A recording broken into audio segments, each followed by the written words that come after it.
Buenas tardes a todos ya.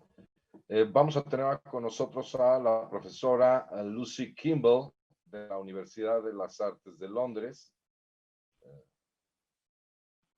Lucy, welcome. Welcome to our Congress. I'm gonna present you to our audience in Spanish. El título de la ponencia es Panoramas emergentes para la práctica del diseño en temas de políticas públicas y sociales.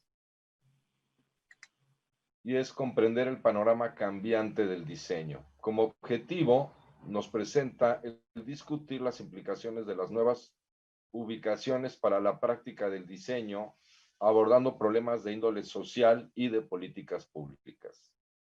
Están surgiendo nuevas formas de práctica del diseño en respuesta a varios desarrollos, como son un cambio en los resultados del diseño a los resultados del diseño uso, una creciente comprensión del proceso de diseño, nuevos campos y contextos en los que se está aplicando prácticas y métodos de diseño, cambios en la forma de mirar las cadenas de valor o comprender el valor a través de los diferentes actores que se involucran.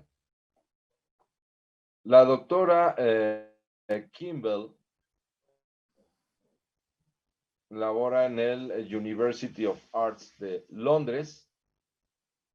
Es directora del Instituto de Diseño Social y profesora de diseño, de prácticas de diseño contemporáneas en la Universidad de las Artes de Londres.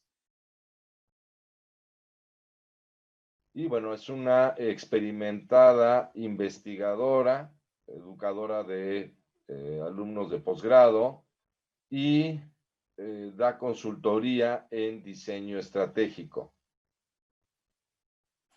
Y ha trabajado gran parte de su carrera precisamente viendo las maneras en cómo entrelazar a diferentes disciplinas en contextos que incluyen lo social, la innovación social y la innovación en políticas sociales. Sin más que agregar, damos inicio a la presentación de la doctora Kimbell. Dr. Kimbell, the stage is yours. Thank you very much. Muy buenas tardes, muchísimas gracias por invitarme. Desgraciadamente, mi nivel de español castellano no es un nivel bastante alto para discutir con ustedes en su idioma, pues si me permiten voy a continuar en inglés, pero estoy muy feliz de estar aquí con ustedes. So I'm gonna share my screen. Okay, so thank you for the introduction and welcome.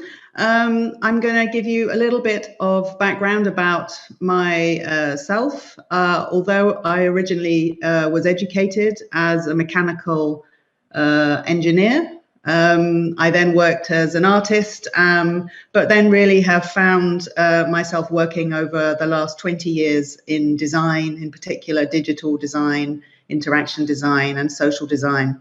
And that included some time as a tutor in London at the Royal College of Art, where for the first time I thought, if this is something called design, interaction design in the form of this messy studio where we did our teaching, I thought then I can call myself a designer if this is a kind of design.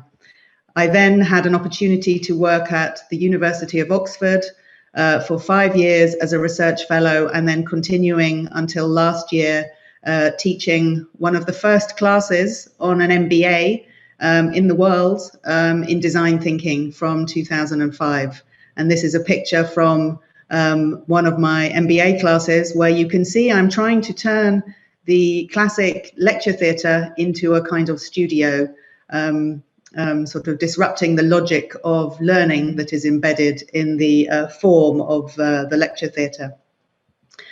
And more recently, I have become more of a researcher, producing some written outputs, including academic papers on design thinking, a book on service design and innovation, a study for our research funder on social design and its potential, a study on design expertise used to design policies, and I will talk a little more about this. A study on business models in cultural organizations, and a report about an experiment by part of the European Commission to explore using design as well, and I will talk a little bit about that. And along the way, I also sometimes produce some artworks. For example, this installation originally produced in 2005, which was a result of a collaboration with a sociologist trying to make things public. And more recently, this wallpaper that is a proposal for wallpaper that would change in response to local air pollution. So I hope this gives you a flavor of my interests and kinds of practice and research. And in this talk, I'm going to talk about the context in which design, new forms of design, excuse the cat, new forms of design are emerging. A couple of examples, both from policy labs that I have worked with in Europe, and also some of the activities we are doing in the Social Design Institute at my university, and then some implications of these developments. So starting with the changing contexts. So I think we are seeing a shift from over some years now from a focus on the outputs of designing to paying more attention to the outcomes from designing and from using things that have been designed. So the classic sort of 20th century model of design was something, beautiful and useful, maybe. This is obviously product design example on the left. And now there is growing attention within design, research and practice and education on the implications, which may be negative, of design expertise. This is a picture of a flood. One of the consequences of climate change, it's a picture of somewhere in England, in the north of England. Many of the examples that I will use are from Britain or from Europe. I'm not familiar with Mexico or Latin America, so I regret these are very Eurocentric examples.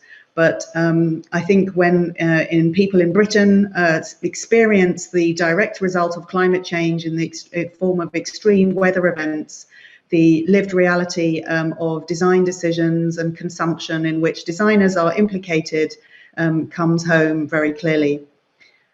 A second shift has been in the past 10 to 15 years is from the process of design being mysterious to being the process being something that is understood and accessible to others. So you may be familiar with this design squiggle produced by a designer, and you can buy a t-shirt with this on, which means that that shows that the process is this mysterious mess that is cannot be understood so clearly. And then on the right-hand side, something produced by the then chief executive of the influential design consulting firm IDEO, published in Harvard Business Review in 2008, which is one of the things that announced design thinking to the world in a business context, where instead of the mess of the squiggle on the left, you still see some squiggles on the right, but it is a nice, tidy, clean circle, and through this process you will get innovation. Another shift has been from the industrial contexts for which we are familiar with design to expanding fields. And so a shift from designing objects like this, very much tied to consumer technology and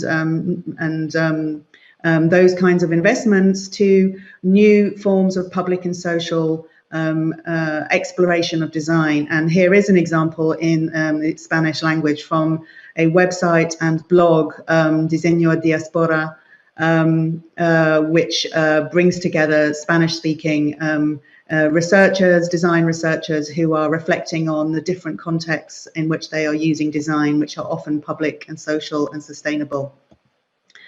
There's also a shift from the industrial logic of value chains to the idea of value being created through different actors coming together to create new forms of value. And on the left-hand side, if you do a Google search, you will find these kinds of very linear imagery, because the chain goes from exploitation of, for example, minerals or natural products towards value on the right through this sort of arrow or linear arrow. But what is becoming more important is the need to recognize new forms of value creation, including, for example, circular design, which does not result in sustainable, it does result in sustainable futures. Another change is from the idea that businesses and organizations are industrial producers who have to be efficient and organized, to organizations as being experimental and organizations who are oriented to learning. So think about the different organizational competences required to produce the same thing in large quantities of the same thing, hundreds of thousands or millions of times, and the need for replication and efficiency.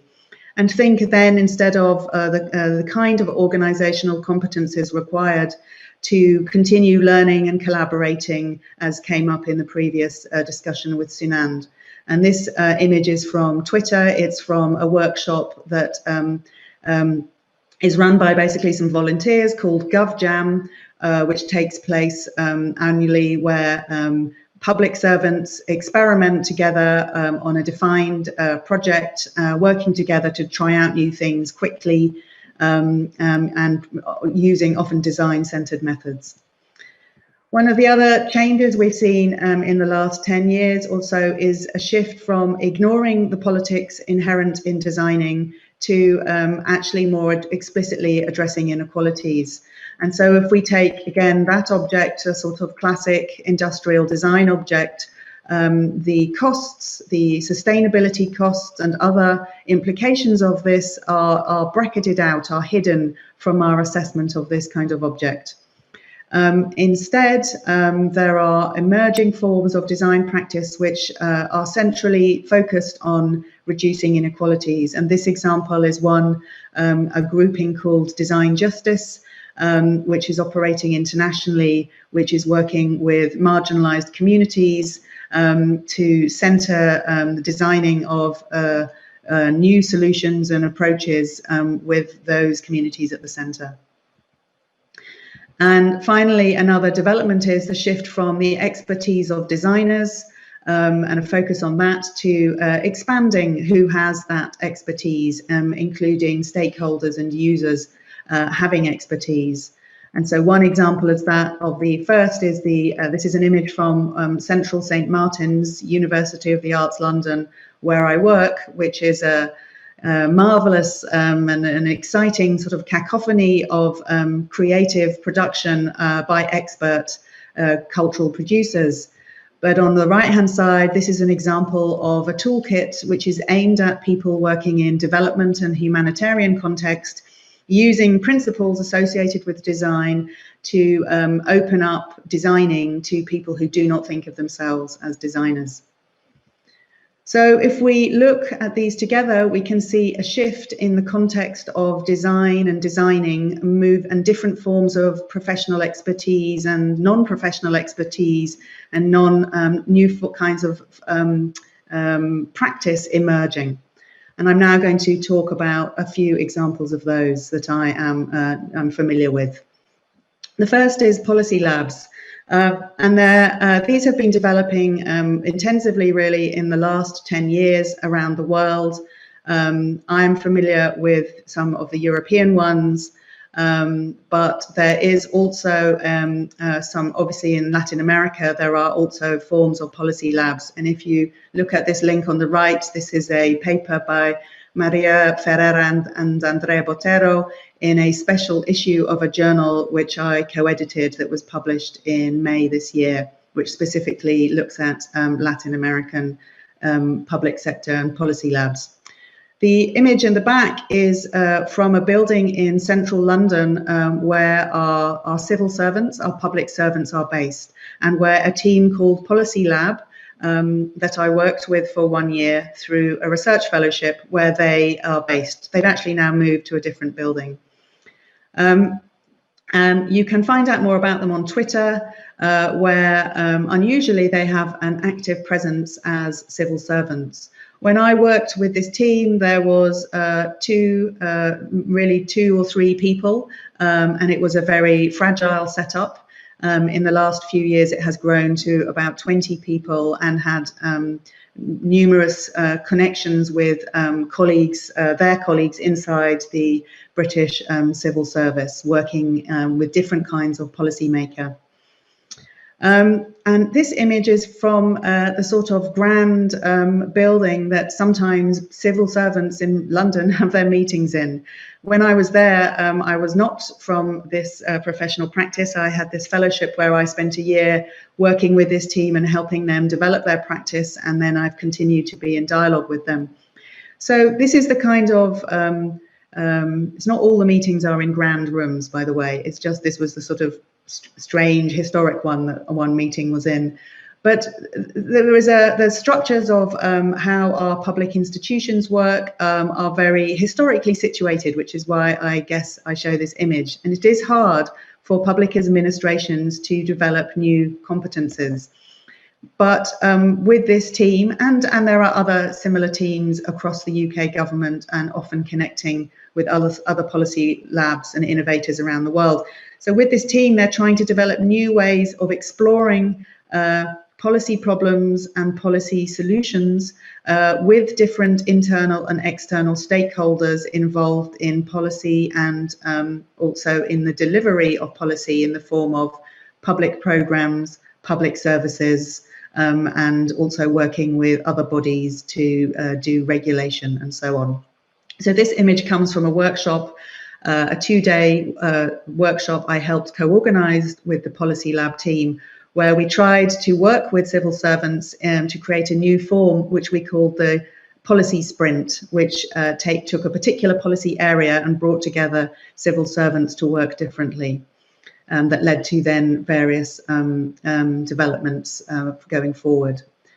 And just some images from this kind of work includes things which will be familiar to anyone who's familiar with service design or design thinking or elements of interaction design or product design. So, for example, making physical models and mock-ups of potential policy responses. And this is being done, by the way, by public servants, by civil servants, not by designers. Working with stakeholders here, young people, so the people who are affected by a policy decision or a policy problem, to bring them into dialogue very early on, rather than being just the recipients of a policy service or change. Also principles of prototyping and trying things out and iterating and learning, and so that's a set of practices that team has been developing, and they have further developed many other kind of new skills and competences for the British civil service to create new forms of policy making practice. I'm now going to turn to a second example of a policy lab. This one is in the an organisation that is part of the European Commission, so the governing body for Europe. This is the building that this team is based in. The team is called the EU Policy Lab. They are part of the JRC, the Joint Research Centre, which is a kind of research institute covering many areas. Some of the areas you can see on the front of the building. And interestingly, when I went to the building, this is 2 years ago, design was not yet listed on there. And I said to the colleagues, you know, design, you are doing design, when is design going to be on the front of the building? So I had an opportunity to work with the small team in the EU Policy Lab who were exploring the topic of the future of government in 2030 with one of the Directorate Generals of the European Commission. And there was recognition already that forms of government, engagement with citizens, new forms of data, new forms of decision making are changing the power and have some ethical implications for how decisions are made. And these public servants in Brussels wanted to try out using new methods to try and find some ways of thinking about the topic of the future of government. So one aspect was to create future scenarios, which they did with stakeholder engagement. So these are 4 different stories of how the future might play out or might look differently, what future world might exist in 2030 with a focus on Europe. And the thing that I helped with was a series of projects where they collaborated with 6 design higher education institutions, one in each country. At that point, Britain was part of the European Union, and one of the colleges was my university, UAL. So this EU Policy Lab basically set a brief asking the educators to work with their students to imagine and explore the future of government, and then for the educators to share the results of the student projects with the team, and I was involved in that. And then we selected a number of these, which you will find on the project website. So just to clarify, these small projects were produced by students, mostly master's level, some undergraduate level, and mostly from product design, service design, sometimes communication design, from 6 European countries. And this is an example of one of them, which is at the more imaginative and speculative end, and it is produced by students at my own university. Students imagined a future where your tax bill is not based on how much you earn and how much the government has decided you pay based on the current criteria. It is based, your tax bill is based on the risk that you are going to cost the government money because of your behaviors. For example, if you do not look after your health, your mental health, and so on, you will probably cost the government more, so your tax bill will be higher. So that imaginary proposition, the students explored, and then they created this fake or imaginary tax bill here in paper form as a way of communicating that concept, showing that for the citizen who is being asked by government to pay their tax, what it is based on.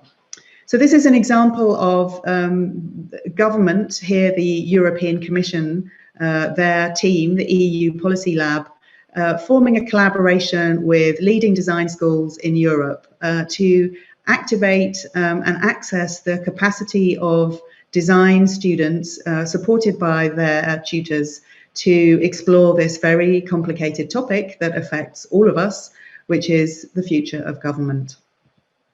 And this project concluded with an event in Brussels at the European Parliament and at the European Commission, including a small exhibition of some of these projects. So these 2 examples, both from different forms of government, are a kind of sort of design practice and practical research. Both of these really, you could say, are demonstrator projects, although quite some years of ongoing demonstration. Often the context that they have been developed in is the context of innovation or public engagement or improvements in public services. This is the sort of legitimating frame for such projects to exist. Often they are tied to the development of new competences for public servants. And alongside it, there is a requirement that they produce some evidence that this stuff works, right? So that if we bring design thinking, generative, creative ways of working into government, that it's going to produce positive outcomes. And it also has a requirement or is associated with having very senior leaders as champions who create the space for these kinds of experimental initiatives. So I'm now going to turn to something that we are doing inside University of the Arts London, where we are trying to make some connections with these developments from inside the university. And the kind of university we are is really a monotechnic. We are formed from 6 historic art and design education institutions with histories of around 150 years, focusing only on art, communication design, product design, fashion, textiles, jewelry, performance, film, and a bit of architecture, but no engineering and no social science, all of the things you would expect in a typical university. So it is a monotechnic of the arts and design. And it has a long history going back over 20 years of taking aspects of design practice and methods and using that to address contemporary problems. So in particular, focusing on textiles and designing textiles to address sustainability issues, working closely with local government, working to develop, to address issues in the criminal justice system, working with prisoners inside prisons and with the prison infrastructure, working on, as part of multidisciplinary healthcare projects, and having a manifesto and a vision for design to achieve positive social and equitable and sustainable futures.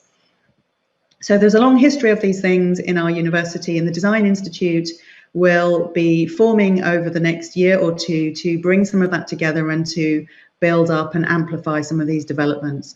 And in particular, we are having a focus on the question of value, how value is created and assessed during designing and using, a focus on systems and how these exist around and through design, and also the context of public policy, so the public policy implications of design proposals, and also the context of designing in public policy.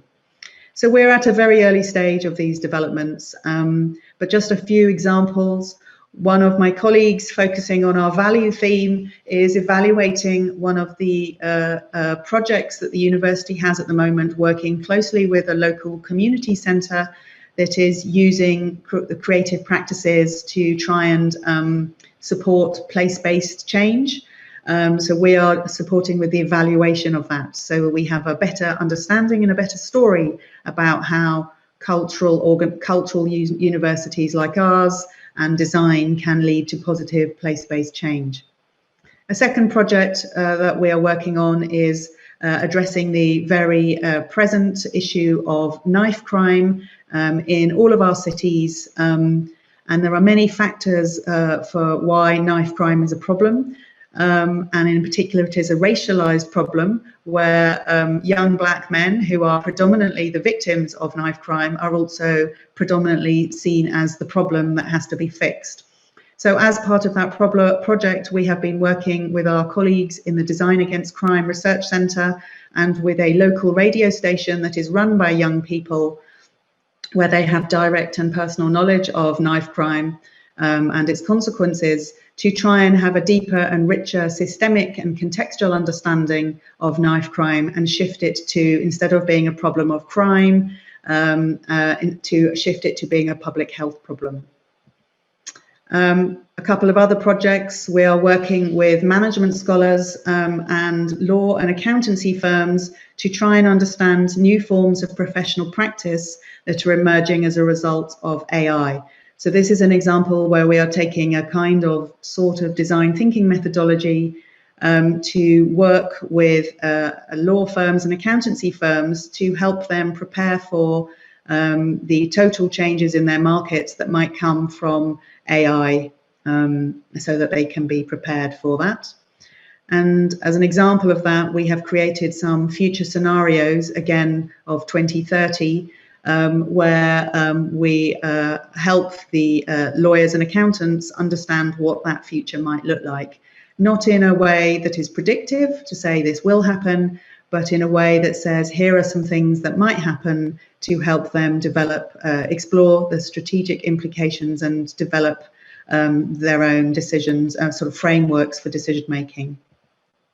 And another large project where we are working as part of a large interdisciplinary grouping is to address the public policy challenge of antimicrobial resistance, so superbugs, and the fact that antibiotics are misused and are not able to work, and people die because there are not the right antibiotics because the microbes are developing and changing. This project is specifically working with Indian colleagues, and the output of the project will be proposed regulations and regulatory frameworks for India. So here, design is really a way of supporting the engagement with stakeholders, or rather supporting our Indian colleagues to engage with their stakeholders and translate their research findings into these proposals for public policy. I'm now going to turn briefly, let me just check the time, to a couple of PhD students who I have the privilege of supervising, who are taking some of the creative and generative capacities of design and the arts to address public policy and social issues. Hannah Entwistle-Chapuisa, who is a PhD student at Chelsea School of Art, one of our colleges, is by origin a lawyer. She has been working in the United Nations professionally for some time and has become concerned about the kinds of conversations that are possible in large meetings of the sort that the United Nations have don't work, basically. So she has become convinced that bringing artistic practices into those meetings, so UN meetings, will help the members of those meetings, who are obviously from United Nations countries, to really understand more deeply the challenges that they are discussing in those rooms. And the way she does this is to curate exhibitions and events and interventions in those UN meetings. And this picture comes from a film of a project where she did that at the UN migration meeting in Morocco last year, 2 years ago. So her aim is to try and develop a conceptual framework to explain how artistic interventions can help change the nature of the conversation, in particular focused on displacement of people because of climate change, which obviously in Central America and Latin America is a huge issue for you, as well as in Europe. And a second PhD student doing incredibly visionary work is Daniela Jenkins, whose aim is to design feminist pensions policy. In the UK, which is her area of focus, pensions outcomes are gendered. That is to say that although the majority of people with pensions are women, they actually do not benefit from pensions in the same way as men. And there's various historical and institutional reasons for that. So in Daniela's research, she's studying the sort of formation of pensions from a feminist lens. She is then interviewing women, millennial women, who will be retiring in 2050. So she's interviewing them now about how they imagine their futures and their pensions. And the third part of her research is to create scenarios of how the pension system needs to change in order for there to be more positive outcomes for women. So this is really groundbreaking research which combines design, but with also other forms of social science analysis, and is oriented towards policymakers and think tanks, so they have new ways of thinking about pensions. So those are two examples of some of our PhD students. We actually have 60 PhD students focusing specifically on social design and design for sustainability, working across many, many areas. And finally, the Social Design Institute does have some connections with the university's teaching and learning, including, for example, a student brief that we set in collaboration with a new charity called Bite Back, which aims to reduce child obesity in the UK by 2030. Child obesity, again, as I'm sure in Central America, Latin America, is a substantial problem, public policy problem. So this charity invited our students, and you see two images here from one a BA and one an MA course, to bring new thinking to them, and they were blown away by the results. And they're a pretty amazing charity already, working very closely with young people to empower and advocate for change across all aspects of the system that results in child obesity. And these students had a chance to generate their own ideas and collaborate with this charity, and it will lead to further developments.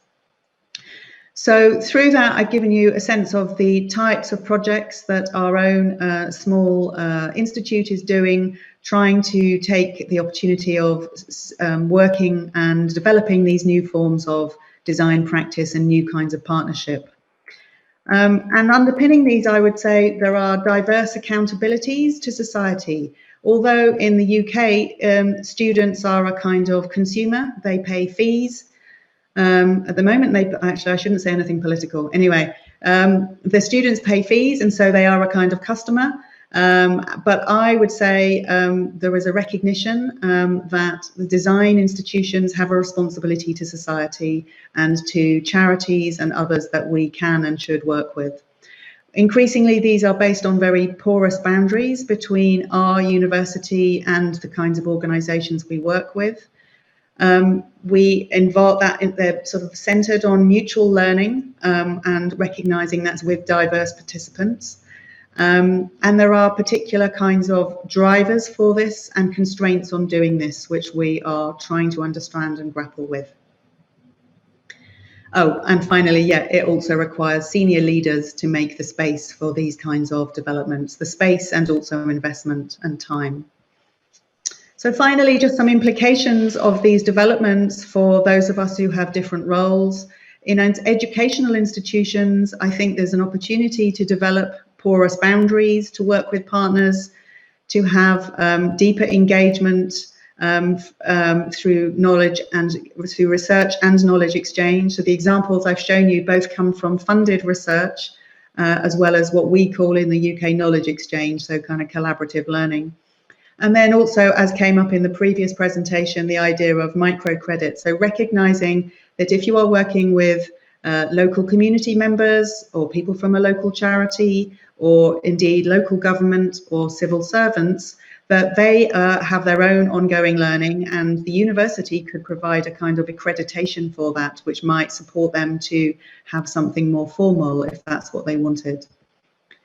The second set of implications is for design professionals, which is to get clearer about who we are accountable to, not just our clients who are paying us, but to society as a whole, to acknowledge the unintended and unwanted consequences rather than just tell positive stories about change, and develop stronger competences in evaluation and learning and negotiating the different forms of evidence that are required, and also be open to mutual learning and, for example, combining activism, working with communities, as well as things that earn fees from professional consultancy. And finally, some implications for public servants, that they are already, some of them, but more could develop anticipatory and experimental competences. And one way of doing that is through collaborations with design institutions. And I gave you a couple of examples today. And they can also be open to new forms of evidence. In certainly the public administrations I have seen close up, evidence matters a lot, although so the sorts of things that design and designers can produce, this doesn't necessarily produce evidence that they understand in the same way. So they need to have a sort of more open conversation about what kind of evidence is evidence. And finally, they could join and participate in the different networks that exist or create new ones to share knowledge about these developments. So to conclude, I've tried to share with you some perspectives on the emerging landscapes of design that I've had an opportunity and privilege to be part of. It's been very much a UK and European focus that I've shared with you. I hope some of it is relevant to the context you work with, and I'm happy to join you in some questions.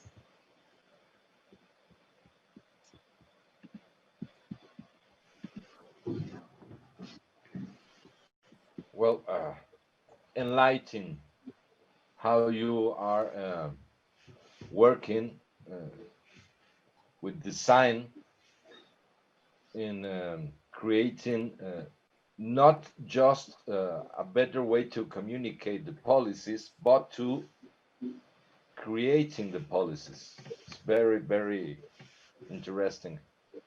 We have a question here from Dr. Jorge Rodriguez. Says, Dr. Kimbell, do you see a higher level of society participation in Europe on how public policies are taken, on how to spend public money, and that the strategy include design, for example, urban furniture, public squares or plazas, how hospitals are equipped, public transportation, etc.?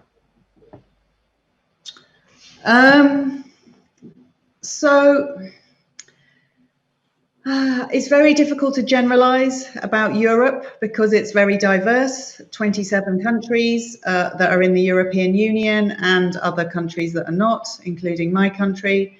And my country is also quite diverse as well. I would say there is a lot of public discussion about how to spend public money. And there is quite a lot of experimentation already. The things that I've given examples of didn't come from nowhere. The policy lab in the UK government and the policy lab in the European Commission Joint Research Centre have their origins in longer conversations about experimentation.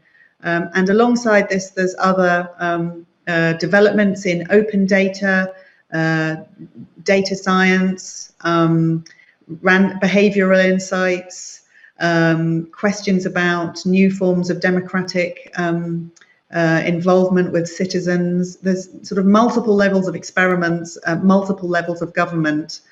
Quite often design is not visible, and I think that's got a number of reasons. If we take in your question urban furniture, which is not something I know much about because I'm not from an urban studies or architecture background, but there are traditions of in local government of where there is a legitimacy for spending on public spaces and looking after shared environment, then yes, there is understanding of public design and architecture and public space and so on. The examples I've given you are at the much more new end, the design of policy itself. That is, 10 years ago, we would not have been talking about this. And this is a very new area. So the level of expertise is very varied across Europe. I observe that there's quite a lot of experimentation at city level, partly because cities are sort of a better scale for doing experiments. Sometimes, again, it depends on the national system, the how politics is arranged, who controls the cities, local taxes, and so on. So I would say, partly because I look for the experimentation, I see quite a lot of it, but I don't have a good way of good enough knowledge to compare. Is this? I wouldn't say it's widespread, but how developed it is. But certainly, I would say the design in this is still quite at an early level.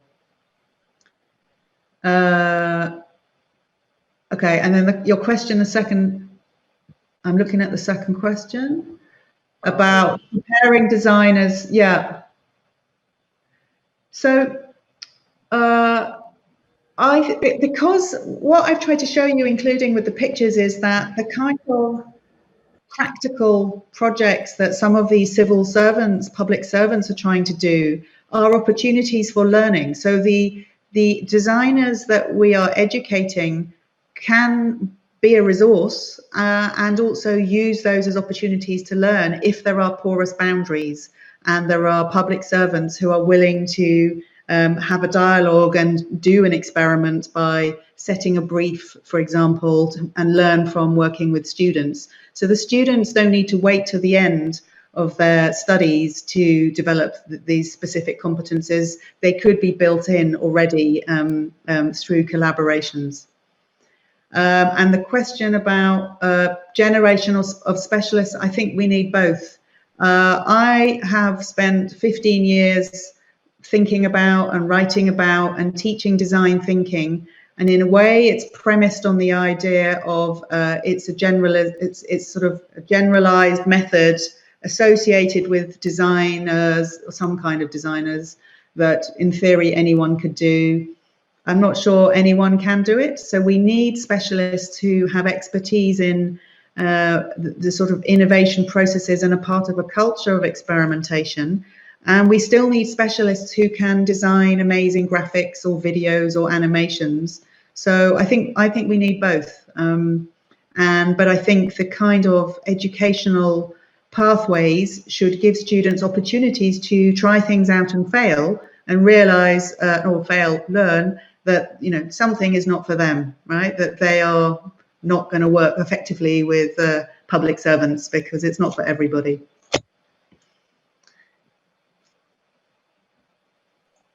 Sorry, thank you very much.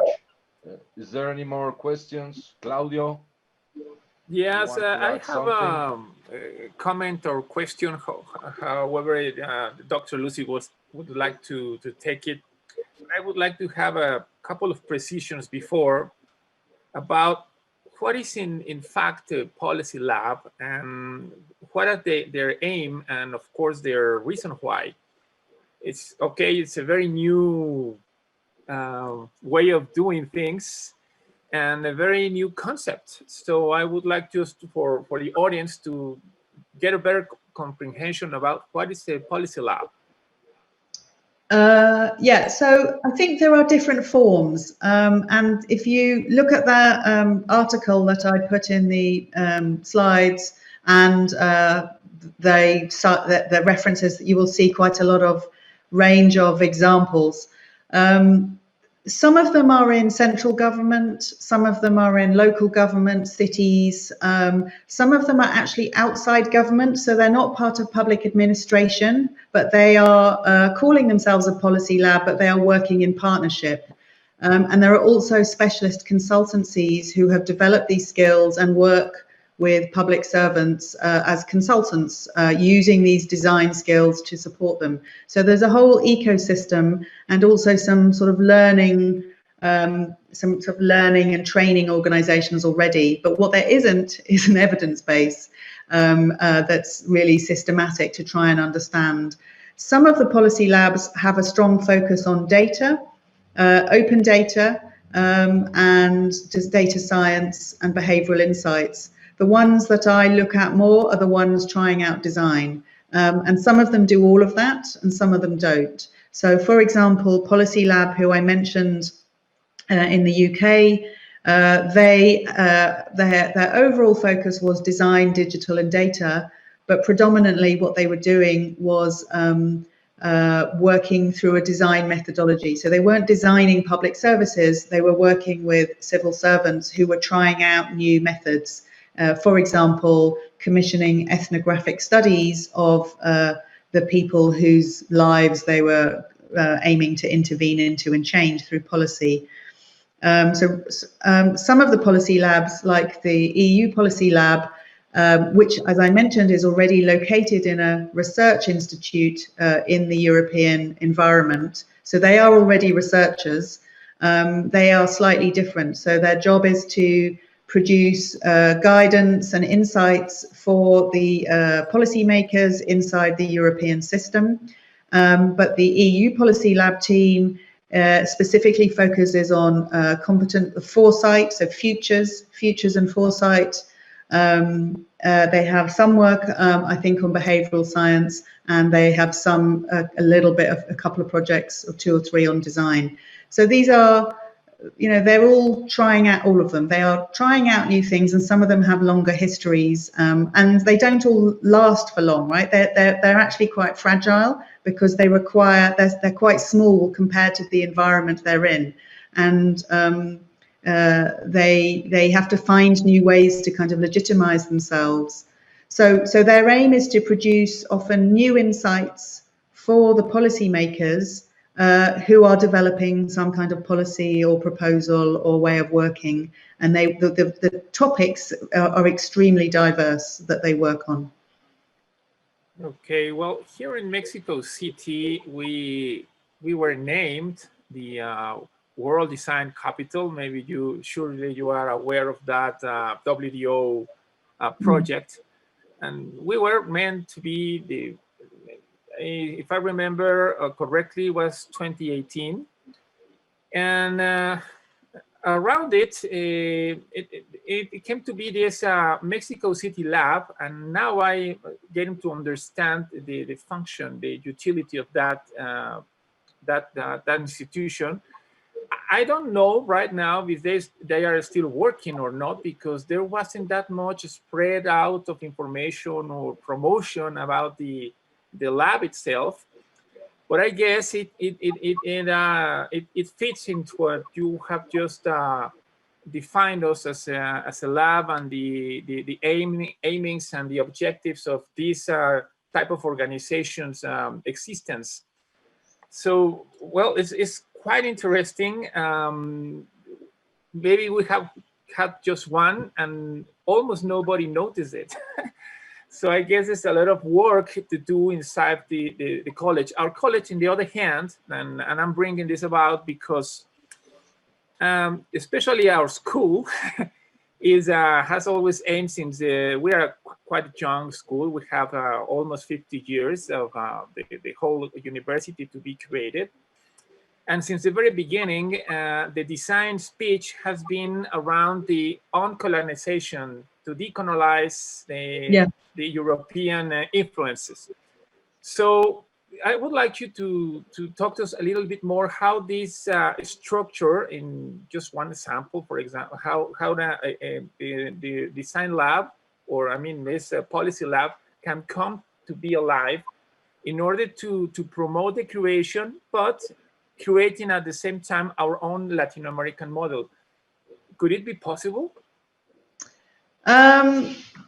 So again, I think the contexts in which these labs and units have emerged are very different and distinct. Remember, these are often public servants, right? So they may be the innovators among the public servants, but they are not necessarily sort of people who are rewarded for experimenting. And the context of public administrations is that in the countries I'm familiar with, you know, they work for the minister. The minister and the elected politicians direct and constrain their possibilities. So although they may have a remit for experimentation, they also are limited to their aim is to, you know, they are supposed to do what the ministers or the elected politicians have been elected for, to achieve that. So I think there's potential for experimentation and for decolonizing ways of working, for sure, but it depends a lot on the leadership and the context in which the lab has emerged. But certainly with the city labs, because there are networks, for better or for worse, supported by foundations, which themselves are often Eurocentric. There's a network of city labs, and there's networks which are supported by the ones all the examples I know are Eurocentric. So it may be that there is a whole network that is just, I'm not familiar with it. So I think there's there's a potential for experimentation and there's a potential for change and transformation. I sort of am a positive. I always hope for this, but I think the constraints, there are also substantial constraints on what is possible to achieve because of the institutional setting, the institutional narrative, and like I said, it requires leaders of different kinds to make space and make the argument to allow the learning and experimentation. Excuse me, ¿podemos apagar los micrófonos? Tenemos un radio por ahí. Mientras tanto, ¿alguna otra pregunta para no apoderarme del micrófono? Jorge, Julio, tenemos al arquitecto todavía con nosotros, a Miguel Ángel Pérez, tú mismo, Luciano. Pues no, yo creo que I don't have any more questions to Lucy. I think I like the way you are looking at design. I think it's a fresh look in how design as a whole can be really a solving problem process. We are focused on looking at design as it solves a problem through an object. Mm-hmm. But when you translate this the design, the discipline of design, to solve policies, social policies that are they are not tangible things, right? Mm-hmm. So it's kind of the first instance is shocking, scary, but then you realize, and looking at the examples that you kindly share with us, it's possible. It's possible, because when our university is focused on mainly in social design and design for the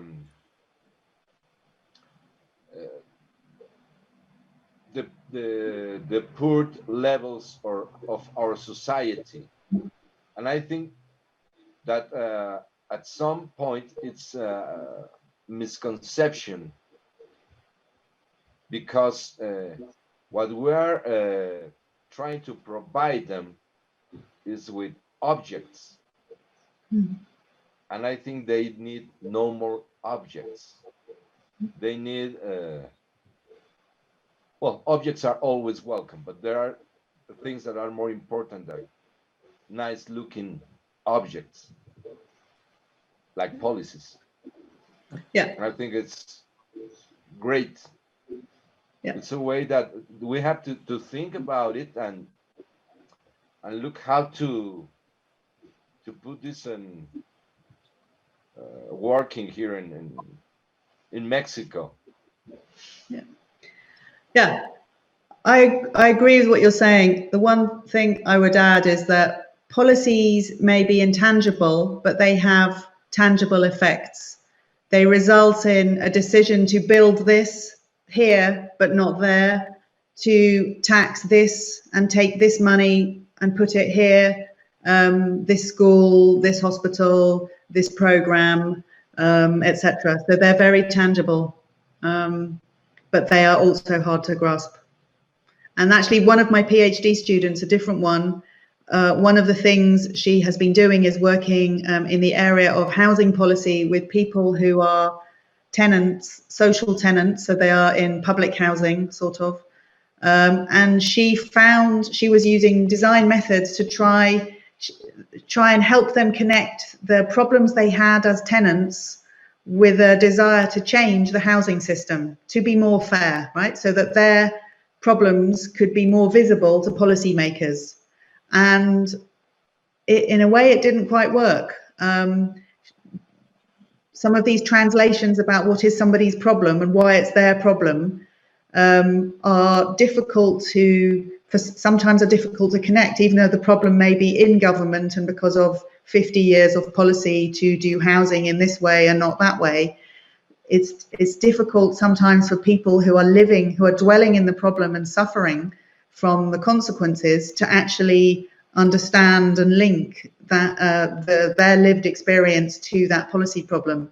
And the policy people don't also necessarily understand how the lived experience, which may be very terrible, is a result of the policy. So I think design has something it can do here to make some of these connections and implications more tangible. But I think we are at an early stage of understanding how to do this. Yeah, I would like to link a question by Dr. Rodriguez, and you can read it yourself, but it is down here. The world tends to be more polarized, as that includes the way on how public policies are taken. It is possible to decouple social innovation policies on one political party only. The challenge is how to make them a more social and less political decision, especially in Mexico, environment. Yeah. In my environment in the UK, not going so well. Some things, COVID, and also lots of things. So I recognize what you're saying, Jorge. I would say that design, all things are political, right? So design is often political, but it has been hidden. Its political nature has been hidden or ignored.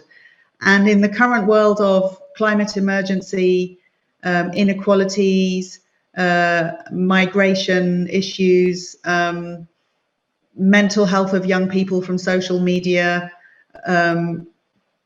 fake news, all of these very complicated phenomena, design is involved already and often could be seen as helping reproduce these effects. So design is political already. If we disguise it and say, oh, it's only social, that might be a strategy for trying to experiment in new ways to address some of these issues. I agree the world is polarized and design is implicated in that. So I think as part of the education of young designers is to show them how design is in sometimes producing helping produce this polarization. Okay, and well, I would like to go back a little bit into your presentation when you were talking about the outputs of the design focus, and I would say versus design impact. When you were talking about output versus outcomes, or mystery process against understandable process. And the one that caught my eye is the value chains. And I have to put myself as an example with my teaching students or my students. I'm trying to make them aware of the design value.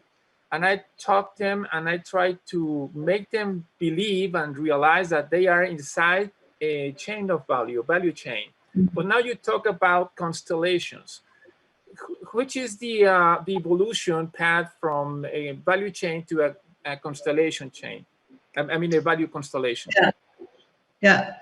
So that term value constellations comes from an Oxford colleague so two thinkers, Richard Norman, who's a management thinker, and Rafael Ramirez, who's a colleague from Oxford, where they work on strategy. So they say businesses, and the value creation they're talking about is how firms create value. So the value chain metaphor is really much tied to industrial production. You dig up some metal, or you grow some crops or cut some wood, and eventually some value is produced at the end. And that is a simplification, that is not really accurate if we analyze the world in a different way that recognizes lots of things are linked together. So the value constellation metaphor is helpful because it shows how it helps you analyze how the value is created.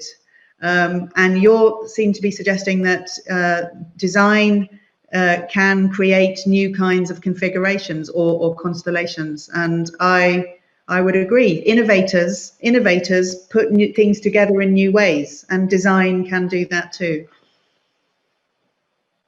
Marvelous. Well, Luciano, I guess this was the last question. There's a salute from Jorge, if you want to read it and to end the session. Jorge has a class to teach right now, so he has to say goodbye. And, thank you. Thank you for your participation. Any other questions or comments? Anybody? ¿Alguna otra pregunta o comentarios que tenga alguno de ustedes? ¿Puedo hacer una pregunta? Perdón. Por supuesto que sí. Adelante. Okay. Hi. Thank you so much, Dr. Kimbell. First of all, I would like to know, what do you think?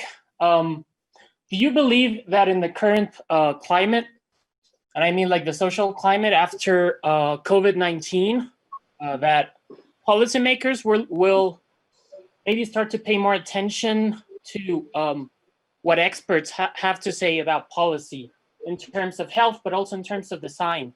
Because I know there are a lot of things that maybe could have been done to prevent the widespread of COVID-19 in terms of design, especially like architectural design or urban planning stuff.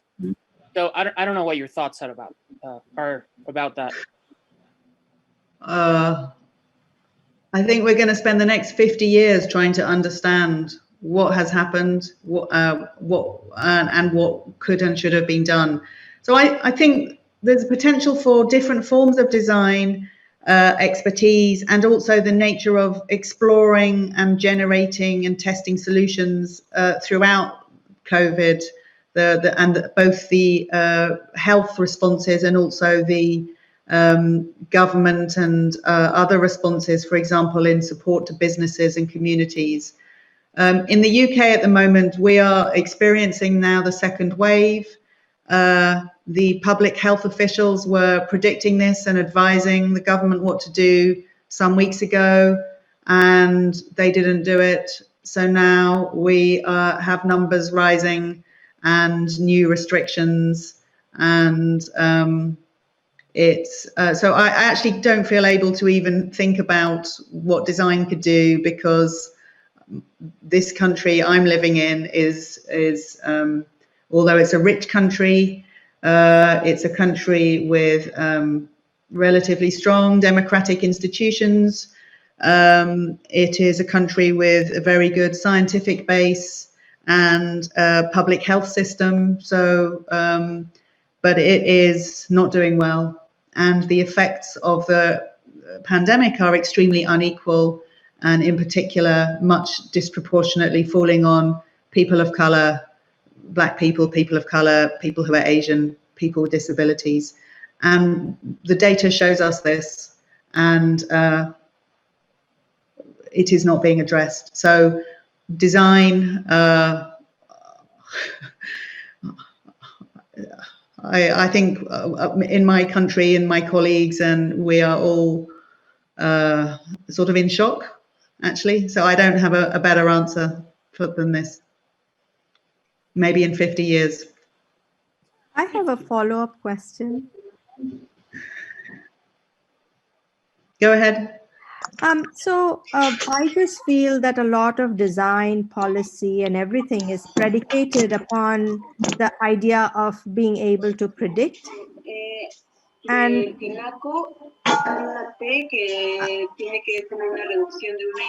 hello? Excuse me, Harumi Villaderos.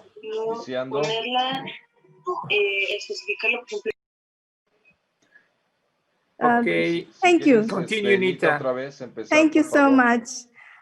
So I just feel that whether we are talking about policy, whether we are talking about design, a lot of this is kind of dependent upon the ability to predict. whether it is because basically through policy or through design, what we are trying to excavate are outcomes. And I'm just wondering, how does the COVID kind of inform some of this, because it has thrown us into such unpredictability, right? That, the structures that existed upon which we were, kind of predicting things are kind of crumbling as we live our days. How do you see design repositioning itself with the destruction of some of these structures that we have kind of based assumptions on, and where do we go from here? How does design reinform itself? It's such an enormous question, and I'm not sure I'm competent to answer, other than to say that I find helpful the word anticipation. There is a new emerging interdisciplinary field of study and practice called anticipation studies, that recognizes the limits of prediction. That in the same way that the pandemic was unimagined, although in the UK, for example, there was in government there was some foresight to imagine, what happens if this kind of thing happens, what would we do? And then the preparatory steps it seems were not taken to prepare the country. So because the future is by definition uncertain, and there are unexpected events as well as expected events like climate change, climate catastrophe, and pathways that are looking incredibly frightening. So design, if we position design as a methodology, a kind of material practice that enables forms of participation in anticipation, so anticipating how things are, learning, a sort of sensing and rapid assessment and so on, things that I'm slightly linking to sort of practices from product design, which I'm more familiar with than architecture, and using new forms of data, whether they are from social media or building data, as you've been talking about in this conference. So I think, so yeah, so I in the chat, I put the paper by Maria and Andrea about public sector innovation labs. There's also a paper that I wrote with Lucia Vesnic-Aluvevic from the from EU Policy Lab. When we edited this special issue, we try and describe some of these things. So in a sense, that's my answer. I tried to write something to try and make sense of the what I'm calling the anticipatory capacities of design, which I think are a social resource, a resource for society and a resource for public policymakers. So I put that in a chat. It's a public access journal, which means anyone can look at it on the web. And I hope you might find that useful. And some of the papers, the other papers in that special issue, many of which are by design researchers who are also experimenting with and trying to think about how design can connect to public policy problems and public policy makers. Thank you, Dr. Kimbell. Thank you for your question. Sorry, I couldn't answer it. Another 50 years. I think design has always been confounding. And, the other problem is, I think it's one of those disciplines I feel that has morphed the most. I mean, I have seen it morph, and its tenuous relationship with technology. I have seen in my lifetime design, morph in so many ways. Not just in its own, as an own entity, but also in the way it has connected to some of the other disciplines. We are touching, when you talk about policy, you're touching a completely different, aspect. So it's like a multi-headed creature that connects in many, I guess I guess I'm trying to get to its ubiquitousness and its ability to touch so many disciplines and more, therefore, in that way. So Yeah. thank you. Yeah, thank you. ¿Alguna otra pregunta o comentario que gusten hacer? Any more questions or comments?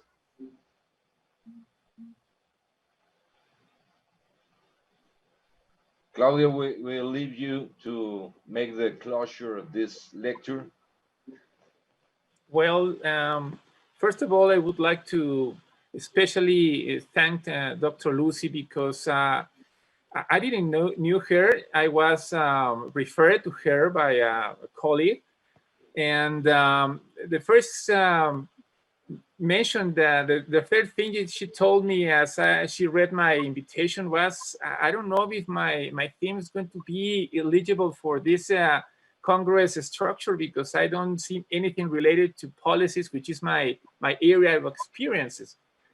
And well, I'm very happy she has gladly accepted, because it has turned out to be not only important and interesting, but very linked with the 4 or 5 previous, how do you say, talks that we have had today and the days before, in this very, very interesting, and the outcoming of this this Congress, I expect them to be grateful that we were wishing before. Excuse me. But then again, Dr. Lucy, it's been a real pleasure to meet you and your kitten. So hopefully you would like to have contact with some persons that are really involved in the policies here at the UAM. It's a very important issue for some researchers down here. So I will give them your information. So hopefully they will be in contact with you. And if you have any interest in us, please go ahead. We would love to extend our network with researchers and professors from other colleges. Well, it's been a real pleasure once again. Thank you a lot. Thank you very much, and have a good rest of day. Thank you. Thank you so much, Thank Lucy. you. It's great to see that you're really loved by your cat. Yeah, she loves me. And she's hungry. Yeah, that's it. Have a nice day. Thank you so much. Bye. Bye. Bye.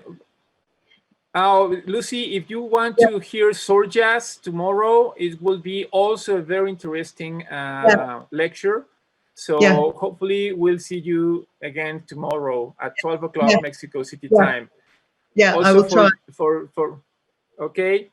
Bueno, caballeros, damas, o al revés, damas y caballeros, ha sido un placer tenerlos el día de hoy. Han sido 3 muy interesantes y profundas, de hecho, bastante profundas conferencias, desde la primera en todo lo que es la enseñanza en BIM, y la segunda, donde hemos visto la importancia que están teniendo los procesos de ingeniería conducidos a través del diseño, y ahora, bueno, todo el tema de las políticas que está reviviendo en Europa en este caso, pero pues bueno, ya tuvimos el primer ejemplo de un laboratorio en la Ciudad de México, y puede ser muy interesante que pues paremos las antenas y veamos hacia el futuro próximo y posiblemente estar generando nuestras propias iniciativas en cuanto a políticas de diseño y la relación con pues las políticas gubernamentales de nuestros diferentes centros de acción. Les quiero recordar que a las 5 de la tarde tenemos el panel de hoy, que va a estar muy interesante. Recordarles que hoy, bueno, termina al rato el taller de BIM, el cual ha sido exitosamente llevado a cabo los últimos 8 días y va a cumplir sus 20 horas. Y tenemos, bueno, muy buenos comentarios acerca de él. Por lo tanto, pues las actividades de este congreso no se han limitado exclusivamente a las pláticas, sino que hemos tenido una jornada en BIM especializada ayer interesante, de alta especialización.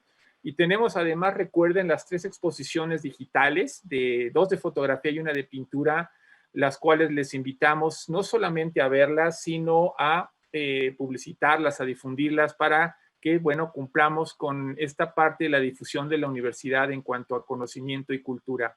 Por lo demás, me despido de ustedes. Espero que tengan una muy buena tarde, que coman y que no dejen de acompañarnos en nuestro panel a las 4 de la tarde. Y si algo se me olvida, por favor, Moisés, 5. Luciano. A las 5, profesor. A las 5, perdón, a las 5 de la tarde. Pues bueno, que tengan muy buena tarde. Por lo que a nosotros respecta, ha sido muy satisfactorio. Sigan disfrutando.